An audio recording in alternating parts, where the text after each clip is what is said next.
Marriage stands as one of life's most significant decisions, yet many people approach it with clouded thinking and misguided priorities. The ancient wisdom of Buddhism, particularly the practice of chanting Nam Myoho Renge Kyo, offers profound guidance for those seeking not just marriage, but a truly happy marriage. This sacred practice illuminates the path to understanding what marriage truly means and how to approach it with wisdom rather than mere emotion.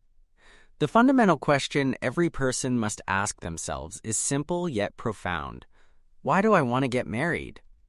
This question cuts to the heart of human desire and reveals the deeper truth about what we are really seeking.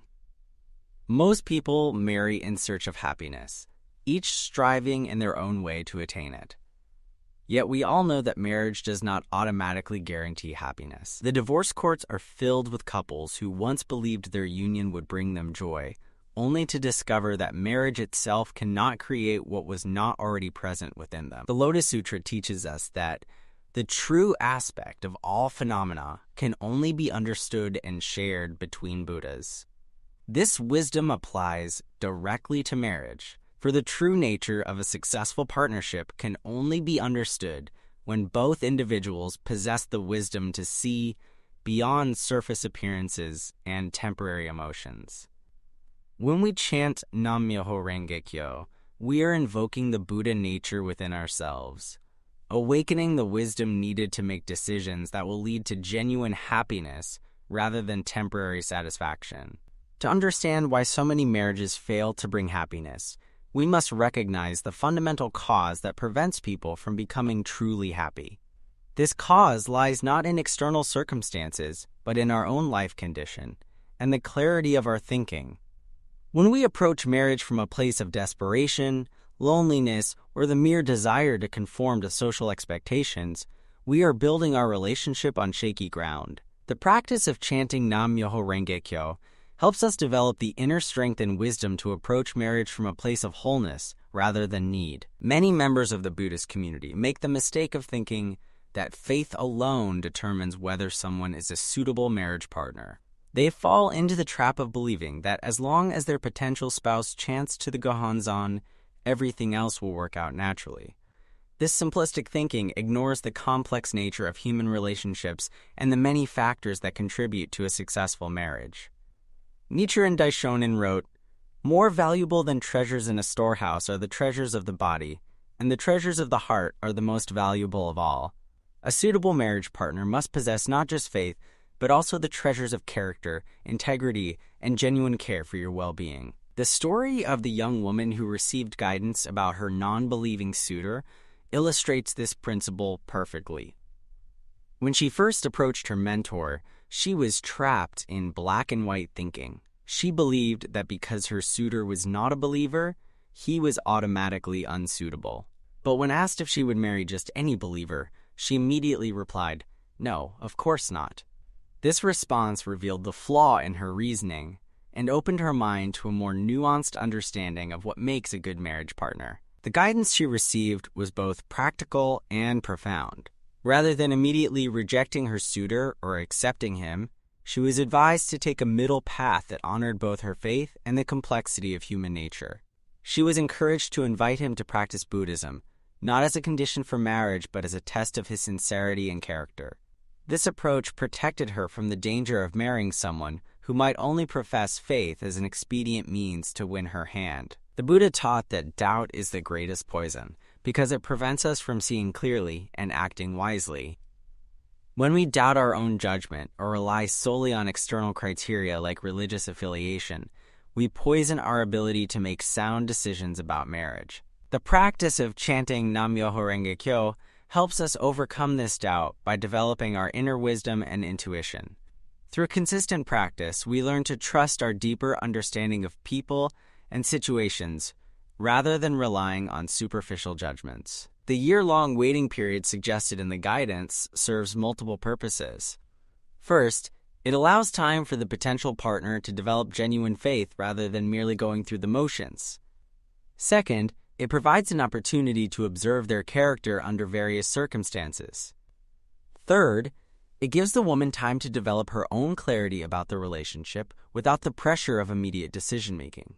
As Nichiren Daishonin taught, a wise person is not one who practices Buddhism apart from worldly affairs, but rather one who thoroughly understands the principles by which the world is governed. This understanding extends to the recognition that marriage involves more than just two individuals. The approval of parents and seniors in faith represents the wisdom of experience and the support of community. These relationships form the foundation upon which a new marriage will be built. When we ignore the counsel of those who care about us, we often find ourselves isolated in our struggles and lacking the support needed to overcome challenges. The woman's conversation with her suitor demonstrates the power of clear communication rooted in wisdom. She did not simply reject him or accept him based on emotion. Instead, she explained her reasoning and invited him to understand the deeper purpose of marriage. She said, "Marriage is meaningless unless the couple can be happy.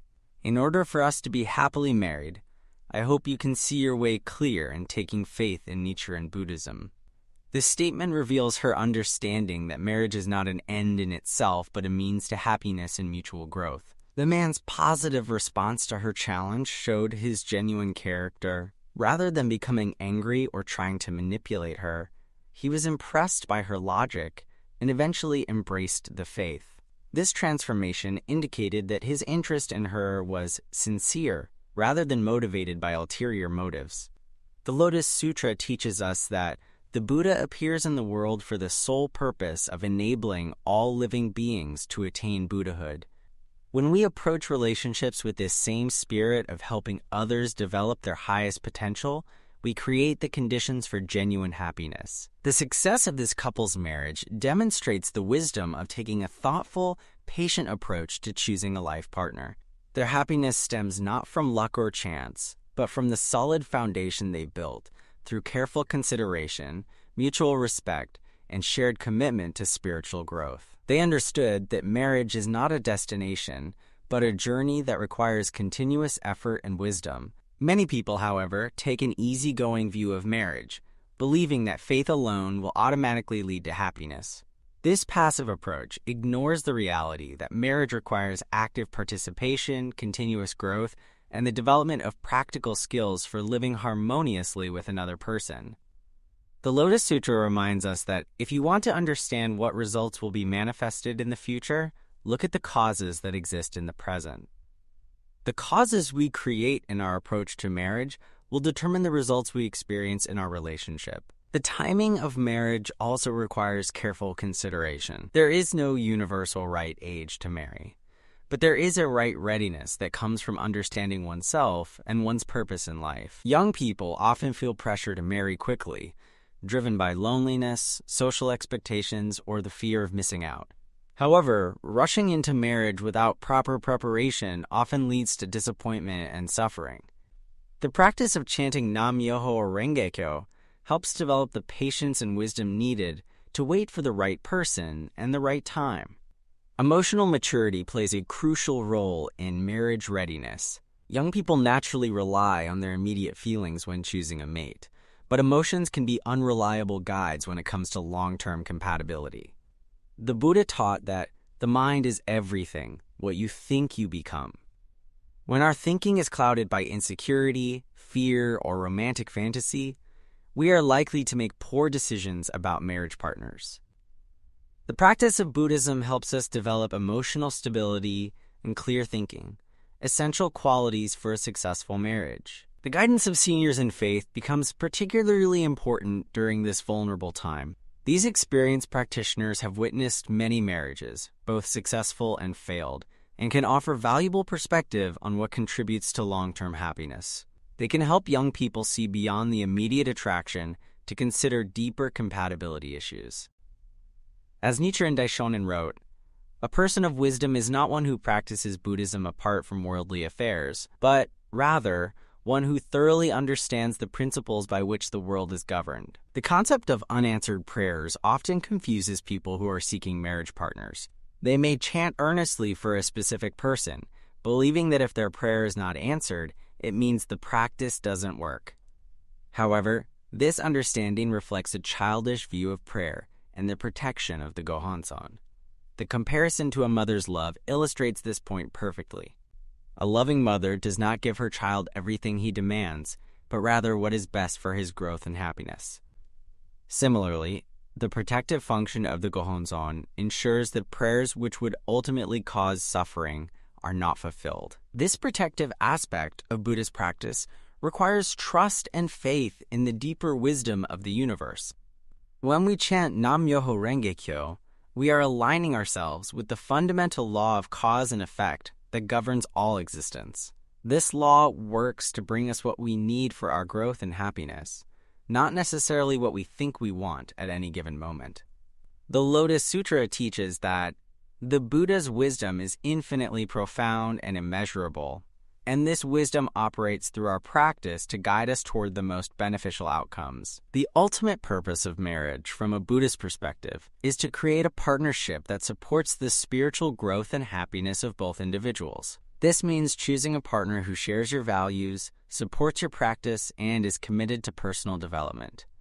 It also means developing yourself into the kind of person who can contribute to another's happiness and growth. The practice of chanting Nam-myoho Renge-kyo helps us become more compassionate, wise, and capable of creating value in our relationships. True happiness in marriage comes not from finding the perfect partner, but from becoming the kind of person who can create happiness regardless of circumstances. This requires developing what Buddhism calls absolute happiness, a state of life that is not dependent on external conditions, but arises from our own inner development.